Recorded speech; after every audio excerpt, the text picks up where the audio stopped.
There is a photograph of you somewhere from when you were 2 years old. You are laughing in it. Someone is holding you. Something happened just outside the frame that made you happy enough to throw your head back, and you have absolutely no idea what it was. That day is gone. Not blurry. Gone. And the reason is far stranger than simply forgetting, because you did not forget that day the way you forget where you put your keys. Your keys are still in your memory somewhere, buried under everything else. That afternoon is not buried. It was removed. Something inside your skull took a working, vivid, fully formed memory and dismantled it deliberately while you slept and ate and learned to walk. Your brain did this to almost everything before your 3rd birthday. And here is the part that should unsettle you slightly. It was not a malfunction. It was the point. Sigmund Freud noticed this more than a century ago and gave it a name: infantile amnesia. He assumed the memories were still down there, hidden, repressed, waiting for the right question to pull them up. He was wrong about that. But he was right that something remarkable had happened, and that every single adult human being has been through it. Think about the strangeness of it for a second. The first 3 years of your life are the years you change the most. You learn to recognize a face.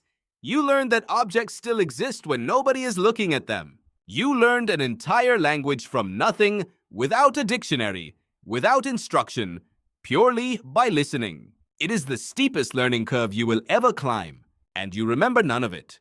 So the obvious explanation would be that a baby's brain simply cannot form memories yet, that the machinery is not finished, that there is nothing there to remember. That explanation is wrong, and we have known it was wrong for decades.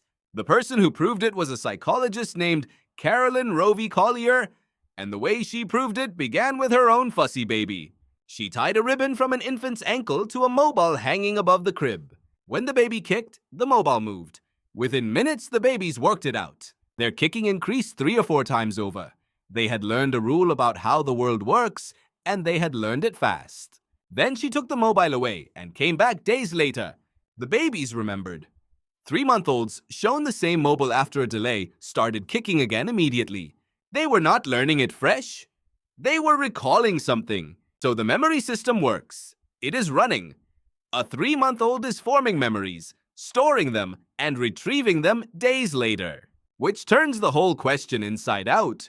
If babies can remember, then why can you not remember being a baby? Something happens in between. Something takes those memories away. For a long time, nobody could say where the line was. Ask an adult for their earliest memory, and you get a number. But the number is unreliable in a very specific way. Carol Peterson, a psychologist at Memorial University of Newfoundland, has spent more than 20 years chasing this, and she found something odd in the data. People push their earliest memory later than it actually is. When she compared what children said about their first memories with what their parents said, and with what those same children had said years earlier, the dates kept sliding. A child would report a memory at 4. Years later, the same person would date the same memory at 6. The memory was not moving. The estimate was. After reviewing decades of it, Peterson concluded that the commonly repeated figure was simply too late. The average earliest memory does not begin around 3.5. It begins closer to 2.5. So the boundary is real. It sits somewhere in your 3rd year. Below it, almost nothing survives. Above it, fragments start to hold. What is happening at that line? The answer came from a direction nobody expected, and it has to do with the fact that your brain was still under construction. There is a region deep in your brain called the hippocampus. It is the part that binds an experience together into a single retrievable event. The smell, the room, the face, the order things happened in. Damage it in an adult and they can still hold a conversation, still ride a bicycle, but they stop being able to lay down new memories of their own life. In a baby, that region is not finished. It is being built at enormous speed. New neurons are being generated and pushed into the hippocampus at a rate you will never experience again. Neuroscientists call this neurogenesis. Growing new brain cells sounds like an unambiguous good, and mostly it is. But 2 researchers, Paul Franklin and Sheena Jocelyn, asked an uncomfortable question about it. What happens to a memory that is already stored in a circuit, when you shove thousands of brand new cells into that circuit. Their answer is called the neurogenic hypothesis, and it is elegantly brutal. A memory is not a file. It is a pattern held across a particular set of connections between particular cells. It depends on those connections staying more or less where they are. Push new neurons into that network, force them to wire themselves in, and the pattern gets disrupted. The connections that held the memory are rearranged into something else. The memory is not deleted like a file. It is overwritten like a footprint on a beach that keeps getting rebuilt. And in infancy, that beach is being rebuilt constantly.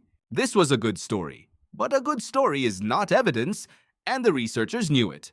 So a team led by Catherine Akers tested it directly, in mice, in a study published in 2014. Baby mice, like baby humans, forget quickly.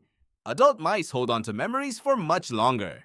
The difference tracks almost exactly with how fast new neurons are being added. So they intervened. In infant mice, they slowed neurogenesis down. The memories that should have vanished stayed. The babies remembered. Then they did the reverse. In adult mice whose memories normally persist, they increased neurogenesis. And those adults began to forget the way infants do. Read that again, because it is the moment the whole thing turns over. They induced infantile amnesia in an adult brain, on purpose, just by making it grow faster. Which means forgetting your own infancy is not a defect in an unfinished machine. It is a direct consequence of how fast that machine was being built. You lost those years because your brain was growing at a rate that made keeping them impossible. You paid for the construction with the memories. And there is a second half to this, which is less about biology and more about who you were. A memory of your own life is not just a recording of events. It is a recording of events that happened to someone. It needs a main character.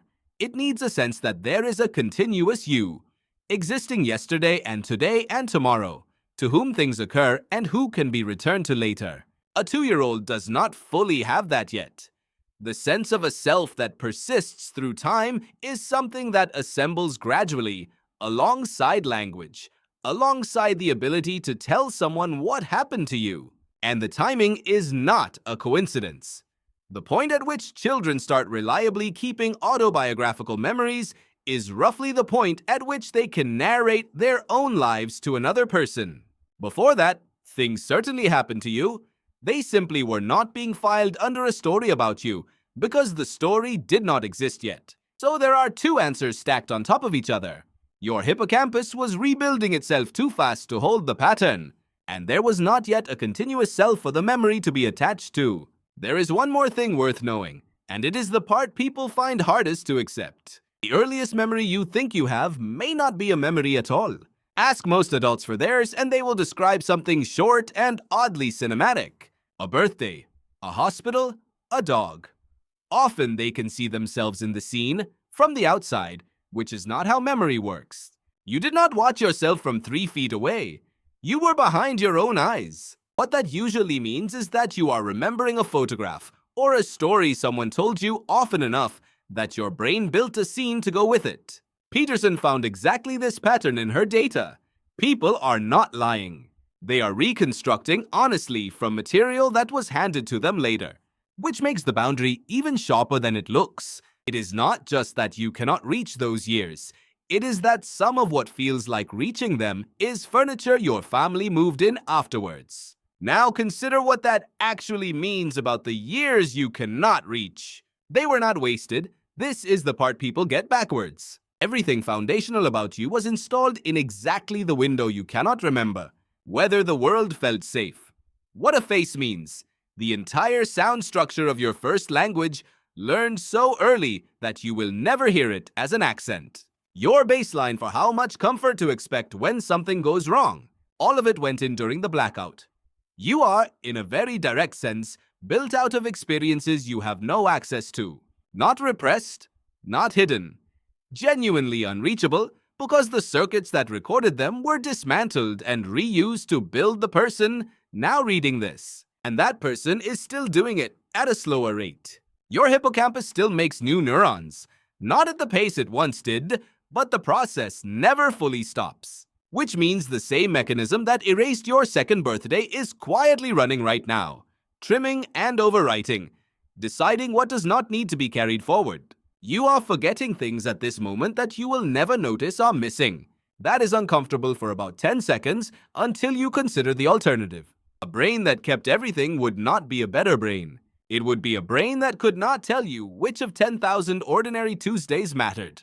Forgetting is not the failure of memory. It is the part of memory that does the choosing. Your infancy was simply the most aggressive round of choosing you will ever undergo. So go back to that photograph. You still cannot remember the day. You never will. But you are no longer looking at a gap where something should be, and you are no longer looking at a child whose memories were lost. You are looking at the moment your brain was building the person who would eventually be able to look back at all. There is a photograph of you somewhere from when you were 2 years old. You are not missing from it. You are being made in it.